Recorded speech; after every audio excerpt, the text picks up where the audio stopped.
कि अगर मौका मिला तो आपसे क्या बोलना है।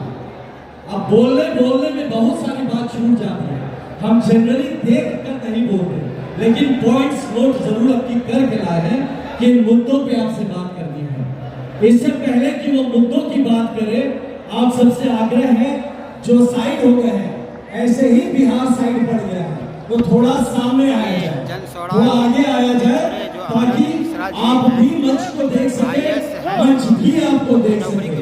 और बिहार सीधा सीधा लड़ता है, सीधा सीधा सुनता है, सीधा सीधा बोलता है, तो थोड़ा तिरछा बाया में दिक्कत होता है। तो बहुत लोग हैं जो साइड्स में हैं। अब धूप कम हो गई है, आपसे आवेदन है कि आप आगे की तरफ आए, कुछ लोग पीछे की तरफ भी वहां से भरे, ताकि ये पूरा का पूरा जो बिहार का समागम है वो हमें नजर आए। मैं आपके समझ जिन बातों को लेकर आया हूं, और मैंने जैसे बताया कि मैंने उनको नोट कर लिया था, तो ये कुछ मेरे मुद्दे हैं। मैं चाहूंगा कि इन मुद्दों को गंभीरता से सुना जाए। ये मुद्दे सारे आपके हैं।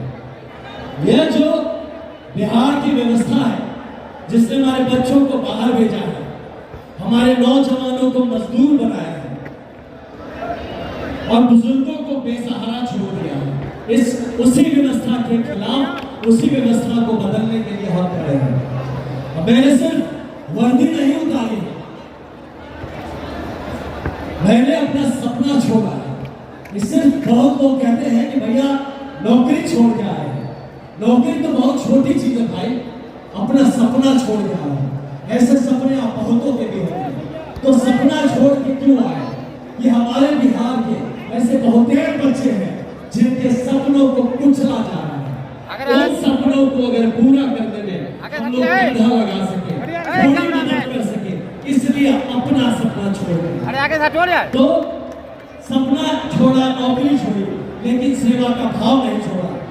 आपकी लड़ाई में आपके साथ खड़ा होने के लिए आया हूं, अपनी मातृभूमि की सेवा के लिए। मेरा सवाल आज आप सबसे ये रहेगा कि क्या आपके घर में कोई बच्चा है जो बाहर पढ़ाई कर रहा है? आप सोचिए इन सवालों को। क्या आपके कोई भाई बेटे हैं जो रोजगार के लिए पलायन कर रहे हैं? क्या आपको किसी सरकारी दफ्तर में रिश्वत देनी पड़ी है, घूस दिए हैं कि नहीं कभी?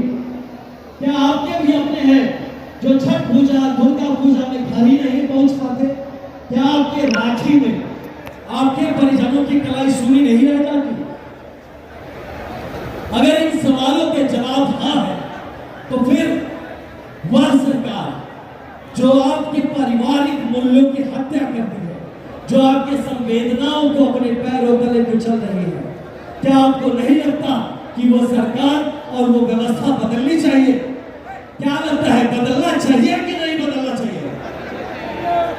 अगर लगता है कि बदलना चाहिए, तो कौन जीतेगा तो ये बदलेगा? ये संवाद लेके आपके पास आए हैं। लोग यहाँ ये बात करेंगे कि सरकार बदलनी चाहिए। कौन सब बात यहाँ टीवी में खोलिए तो न्यूज में चलता है किसकी सरकार बनेगी, लेकिन ये कोई बात नहीं कर रहा कि बिहार कौन बनाएगा। तो इन मुद्दों को लेके ये जन सुराज का जो मुहिम निकल के आया है, वही लेके आपके सामने आए हैं। और एक बिहार जिसे करीब 52% लोग आज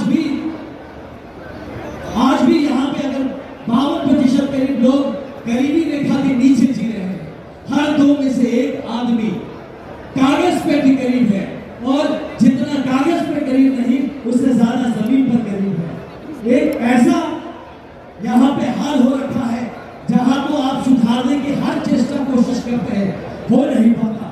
तो इसीलिए हम आए हैं, इसका एक समाधान जो जन सुराज अपने 5 बातों से करने का प्रयत्न कर रहा है, जिसको हमारे पहले भी हमारे वक्ताओं ने कहा और हमारे बाद भी कहेंगे। किस तरह से भ्रष्टाचार मुक्त हो सकता है, इसके बारे में आप लगातार बात सुन रहे हैं। लेकिन मैं आपके अभी इस मंच से अपने नौजवान साथियों के साथ बात करना चाहता हूँ कि नौजवान साथियों, आज अगर सबसे बड़ा सपना टूटा है तो आपके भविष्य का सपना टूटा है। डिग्री लेकर भी नौकरी नहीं मिलती है आपको। प्रतियोगिता की तैयारी कर रहे हैं और सरकार परीक्षा की तारीख तक तय नहीं कर पाती। परीक्षा से पहले आपके पेपर व्हाट्सएप पर बढ़ जाता है, परिणाम से पहले नौकरी बेच दी जाती है, आपको आपके गुण स्किल सिखाने की व्यवस्था नहीं। रोजगार की दुनिया में एआई चल रहा है, रोबोटिक्स चल रहा है, अंतरिक्ष की बातें होती है और यहाँ पर आप अपने सड़क पर अपने अधिकार के लिए संघर्ष कर रहे हैं, लाठी खा रहे हैं। क्या दोष है तुम्हारा भाई? क्या दोष है युवाओं का? दोष है तो उस राजनीति का जो नौजवानों को वोट बैंक समझती है, राष्ट्र की निर्माता नहीं समझती। मैं आज आपसे अपील करता हूं कि जन सुराज पार्टी एक पार्टी नहीं है, यह एक आपके सपनों का प्लेटफॉर्म है। यह बताना चाहता हूं कि जो युवा राजनीति में आगे आना चाहता है उसके लिए जन सुराज एक मंच है। जो नौकरी चाहता है उसके लिए रोजगार का हम रोड मैप लेकर आए हैं। जो स्वरोजगार चाहता है हम उसके लिए पूंजी, प्रशिक्षण और बाजार की सुविधा देने के लिए आए हैं। जो सीखना पढ़ना चाहता है, जो आगे बढ़ना चाहता है उसके लिए व्यवस्था करने आए हैं।